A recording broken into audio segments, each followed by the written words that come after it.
Ons almal bid. Ons bid vir wysheid, ons bid vir ons kinders, ons bid om kop bo water te hou, wanneer die gewas kwaadaardig is, wanneer die geld opraak voordat die maand om is, wanneer jou huwelik uitmekaar uitval, dan bid ons. Partykeer bid ons nie. En dan het ons verskonings hoekom ons dit nie doen nie. Ons is besig. Rekeninge moet betaal word, sperdatums moet nagekom word. En die kalender slaan toe op ons goeie bedoelings om te bid, soos 'n leeu op sy prooi.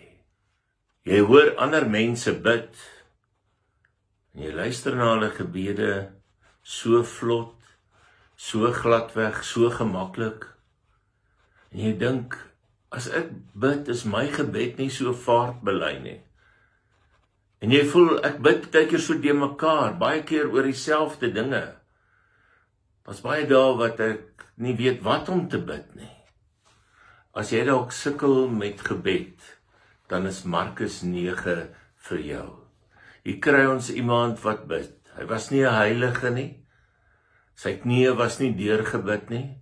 Hy was maar 'n ouer wat 'n siek kind aan die Here opgedra het. Hy's iemand wat smag na 'n wonderwerk. En die pa van hierdie seun, en die seun was gevange geneem deur 'n bose gees. Sy gebed was eintlik maar power. Die antwoord en die gevolg was nie. Want die krag van gebed het gelê in die een wat dit hoor. En hierdie pa het uit desperaatheid gebid. Hierdie bose gees het die seun doofstom gemaak en hom ook gemaak dat hy aanvalle kry. En met die aanvalle het hy op die grond neergeval en skuim uit sy mond uitgekom. Hy het kners op sy tande en sy spiere het saamgetrek. En van kleintyd af gooi die gees hom in die vuur en in water om hom dood te maak. Stel jou hierdie pa se lyding voor, terwyl ander pa's kan toekyk hoe hulle kinders groot word, het hy lyding aanskou. Terwyl ander kinders hulle voorberei vir 'n beroep en daar buite bal skop, het hy probeer om sy seun lewendig te hou. En hierdie pa is desperaat en hy bid daar in Markus 9 vers 22. As hy tog miskien iets daaraan kan doen, kry ons jammer en help ons. En hierdie gebed het nie juist vertroue uitgestraal nie. Hy gebruik die woorde as hy miskien. As hy miskien. As jou gebed dalk so klink, moenie ontmoedig wees nie, want dis waar gebed begin. Dit begin as 'n hinkering, 'n opregte versoek. Gewone mense wat na die groot berg voor hulle staar, geen pretensies nie, geen groot praterigheid nie, geen aansitterigheid nie, net gebed, eenvoudige gebede, dalk flou gebede, maar nietemin gebede. Hierdie pa gebruik nie groot woorde nie. Woordeskat mag dalk mense beïndruk, maar nie God nie. Kan 'n opregte hart regtig verkeerd bid? Romeine 8 sê tog dat die Here na die bedoeling van ons harte kyk. En ek dink julle sal saamstem. Ons het genoeg laste in die lewe nog om 'n las op ons te kry dat ons perfeksie moet bid. As gebed sou afhang van dat ek die regte woorde moet gebruik, dan is ek die eerste ou wat gesink is. Maar as die krag van gebed afhang van die een wat die gebed hoor, en die een wat die gebed hoor is my hemelse Vader, dan het ek hoop. As die krag van gebed van die een afhang van die een wat dit hoor, dan hoef ek nie skugter te wees nie. Dan hoef ek nie my gebed te kompliseer nie.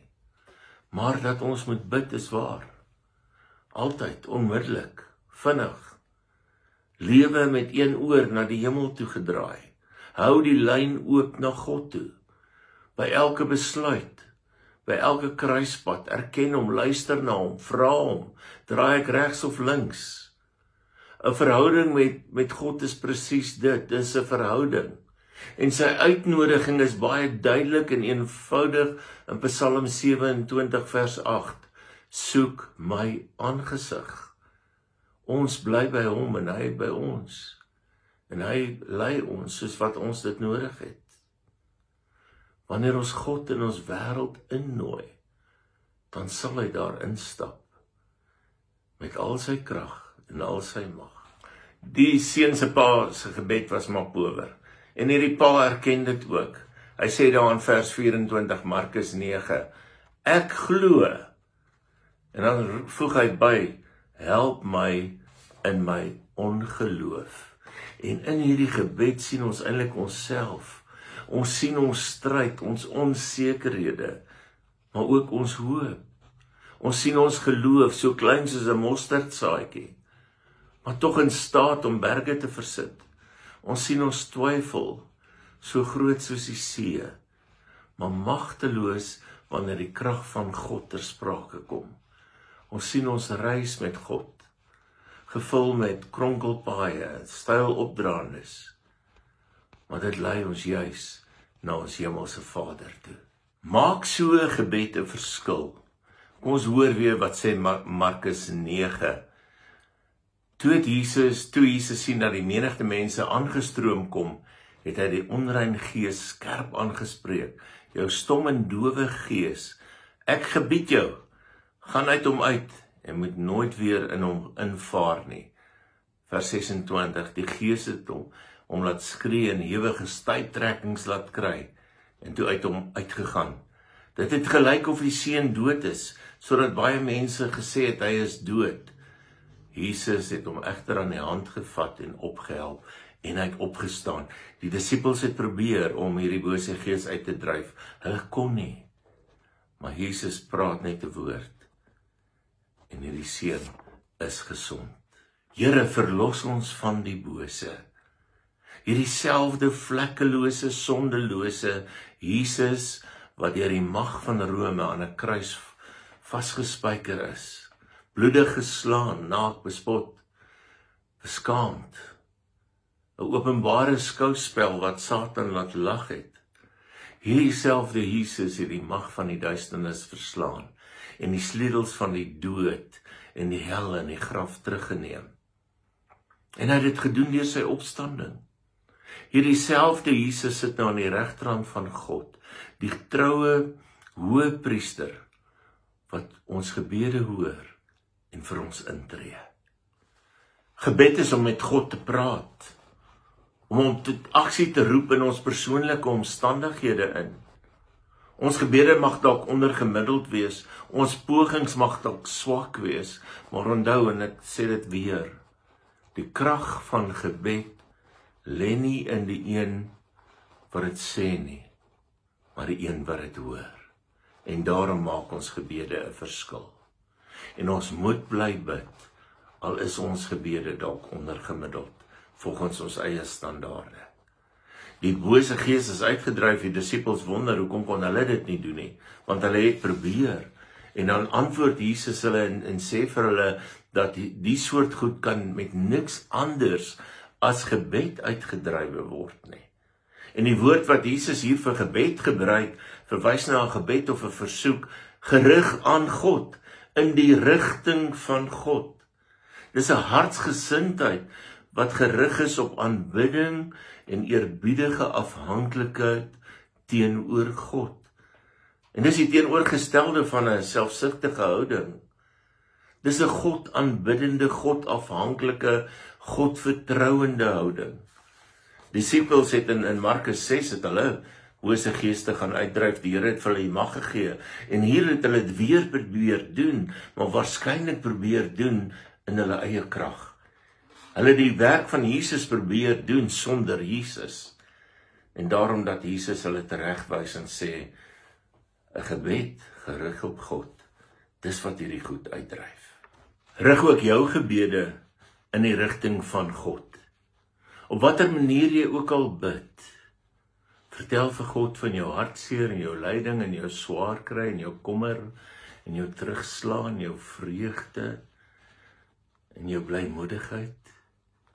En omdat God geroer word, nie deur ons sogenaamde wonderlike gebede wat so pragtig klink en so mooi is nie, maar hy word geroer juis deur ons hartseer en lyding en swaar kry en kommer en terugslaa en vreugdes. En hy verhoor ons gebede. Dalk nie altyd soos ons dit wil hê nie. Hy verhoor ons gebede omdat hy is wat hy is. Nie omdat ons is wat ons is nie, of bid soos wat ons bid nie, maar omdat hy God is. Omdat hy die een is wat ons gebede hoor. Al is ons gebede swak, sonder hartlikheid, sonder koers. Daarom bid in die toekoms met die wete dat God hoor. Maak nie saak hoe jy bid nie, begin net bid. Later gaan jou gebede beter word, meer vaart bely, maar begin net bid.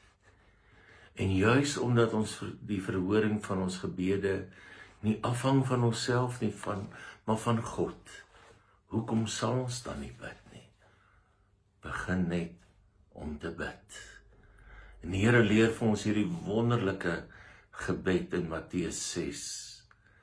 En ek bid dit vanaand vir jou. Ons Vader wat in die hemel is, laat U naam geheilig word. Laat U koninkryk kom. Laat U wil ook op die aarde geskied, net soos in die hemel. Gee ons vandag ons daaglikse brood. Vergeef ons ons oortredinge, soos ons ook die vergewe wat teen ons oortree. Laat ons nie in die versoeking kom nie, maar verlos ons van die bose. Amen. Mag die Here elke dag met jou wees, jou vashou, en mag jy ook bewus wees van sy teenwoordigheid in jou lewe.